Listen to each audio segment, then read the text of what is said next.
শোনো শোনো বাচ্চারা, আজ তোমাদের শোনাবো টুনটুনি ইঁদুরের গল্প। টুনটুনি ছোট্ট হলেও তার মনটা ছিল বড়, আর সাহস ছিল তার চেয়েও বেশি। সে একদিন দেখলো গাছের একদম উঁচুতে তার চেয়েও বড় একটা মিষ্টি আম ঝুলছে।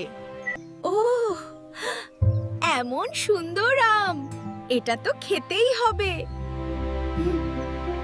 কিন্তু এই কি, আম গাছ তো নয়, যেন একটা তেল দেওয়া থাম।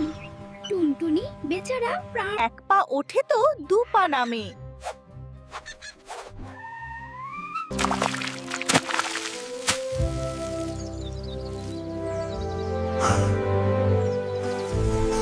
আছাড় খেয়ে শেষে ধুলো ঝেড়ে সে উঠে দাঁড়ায়, কিন্তু তার হাল ছাড়ার নাম নেই।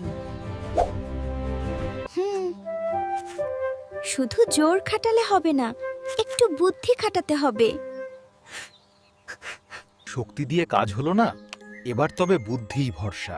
টুনটুনি তখন এক সরু লতা বেয়ে সাবধানে পৌঁছে গেল ঠিক আমটির পাশে। তার ছোট ধারালো দাঁত দিয়ে সে এবার আস্তে আস্তে আমের বোটা কাটার কাজ শুরু করলো।